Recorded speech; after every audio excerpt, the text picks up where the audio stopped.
Germany and the German government are becoming hawkish. It's like it's the 1930s all over again by centralizing all foreign policy decisions in the EU.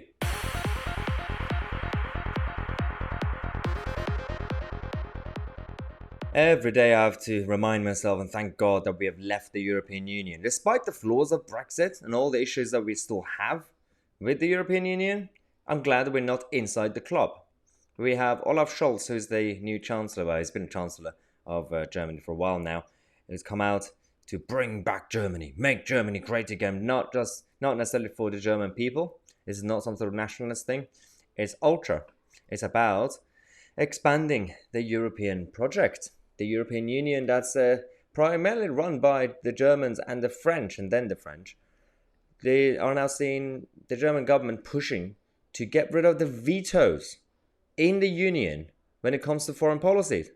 Reuters reported this, by the way. It's not some sort of rumor. It's saying that the European Union can't really afford national vetoes on foreign policies. You know what? This was the scapegoat. This was always supposed to be happening. They're using the Ukrainian situation as an excuse to say, wow, there are baddies in the world. We have to defend ourselves. So let's basically get rid of democracies and sovereignties and allow a bunch of bureaucrats in Brussels to make decisions for the rest of the continent. This is what he said. We simply can no longer afford national vetoes. For example, in foreign policy, if we want to continue to be heard in a world of competing great powers. Okay, the one thing that these idiots don't understand is that towards the end of the 19th century, and then definitely since the 40s in the 20th century, things slightly changed when it comes to the way countries operate. And this is the current world order that you guys created, you idiots. Up to a point where in the 70s and 80s, up until 1990, with the Soviets, they were obviously the nutters of the world. And the world order was completely being challenged. That was the last kind of situation we had, where world powers, great powers, were competing. Depends what you mean by competing, because I want great powers and countries to compete with each other when it comes to trade, when it comes to free markets. But what they talk about is geopolitical issues. They're talking about what the Germans were thinking in the 1930s and Austrians. They were talking about how empires operated back then when you had great powers.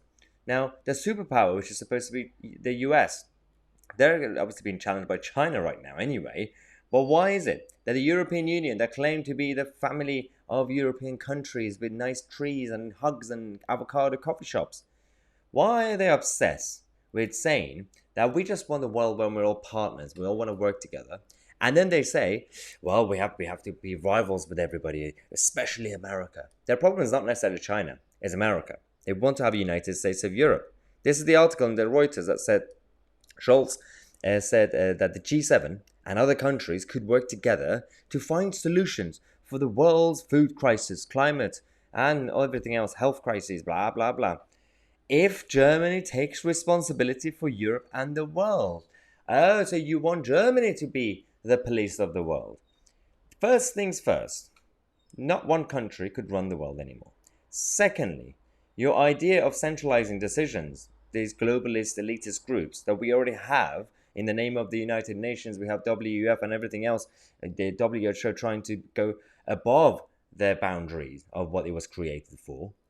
That doesn't happen. Doesn't work. You keep trying to push for centralization and globalism.